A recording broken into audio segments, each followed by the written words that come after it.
Pizza, radio talk show host, and was a presidential candidate himself, Mr. Herman Cain. Nice to see you this morning. Thank you. What do you think? Happy to be with you. Well, we appreciate you being here. Is the media treating both of these candidates fairly?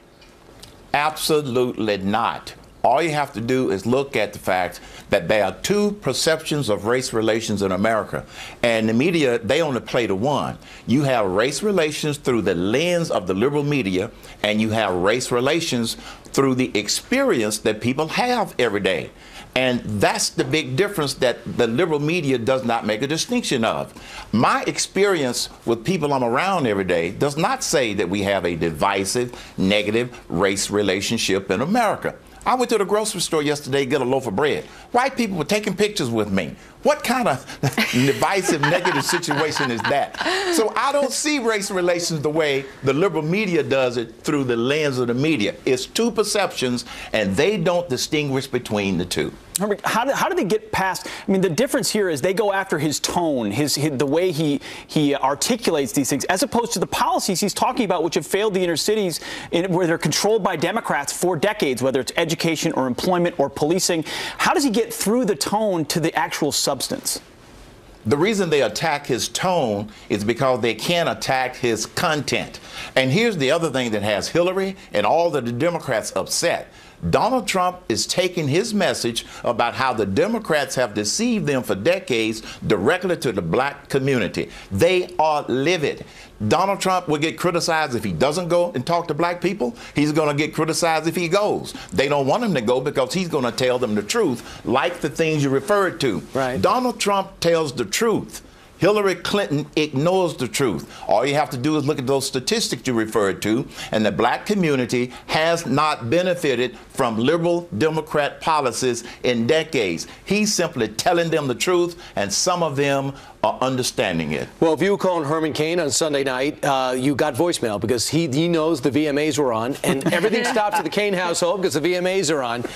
Beyonce played for about 45 minutes. She did her entire album, I think. But one of the things that stuck out with us is the fact that she did a mock dance scene where African-American dancers were getting shot and the light turned red as if cops assassinate black people at a dizzying rate. What's your thought about this message? Beyonce and her producers are entertainers. They're not political activists. Powerful, Secondly, very powerful. This is exactly what I'm talking about, Brian, in terms of through the lens of the liberal media. So they are utilizing the liberal media to send the wrong perception about what this is about. Go back to the Democratic Convention. They had the mothers of all of these slain black men on stage. That's fine.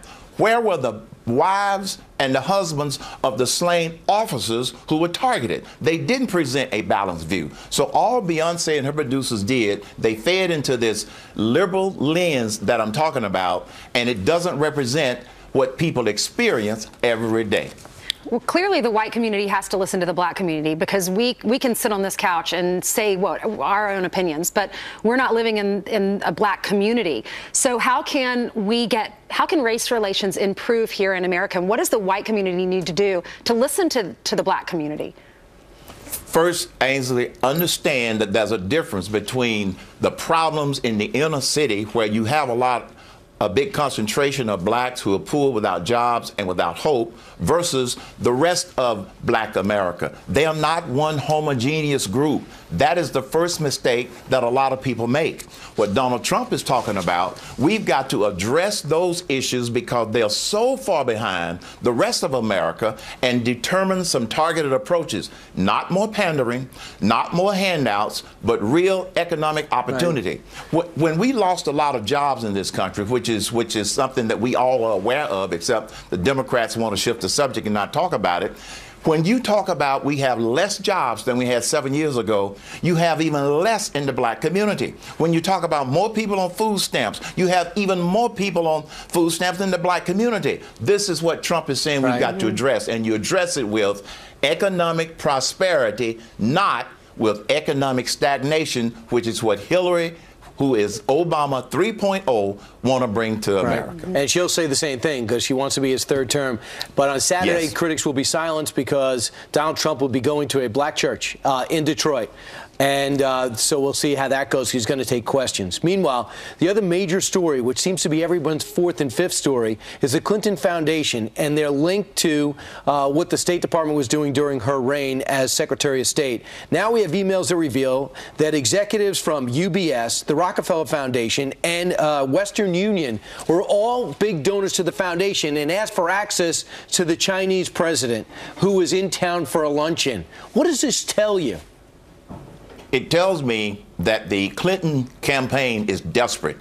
Brian, you've heard me talk about 3 tactics that the Democrats use, and Hillary's using them on steroids. S-I-N, shift the subject. They don't want to talk about the Clinton Foundation. They don't want to talk about the emails. They want to shift the subject to attacking Donald Trump. Ignore the facts. They want to ignore the facts in the black community. They want to ignore the fact that for the first quarter of this year, we had an anemic 1.1 GDP growth and name calling. They have taken name calling to a whole new level. They've called Donald Trump a racist. He's not. They called him a bigot. He's not. And then her campaign manager recently called her, I don't even know what he called her, but it doesn't make any sense. Right. Hey, Herman, we're going to look forward to seeing you. The Trump campaign is utilizing you. They're going to have you out with Vice President nominee Mike Pence this week, and also will join us on Fox and Friends. Thanks so much. We'll be following you. He's doing a big rally, and I'll be there. Well, then it got even bigger. Herman Cain, thank you very much for joining us. And Mike Pence is going to join us tomorrow at 8:30, I believe. Is that right on the morning show? And he'll be in Georgia today. All right. Speaking of someone else who's joining us, Heather, good morning. Yes. Good morning. Good morning, everybody. I hope you had a great week.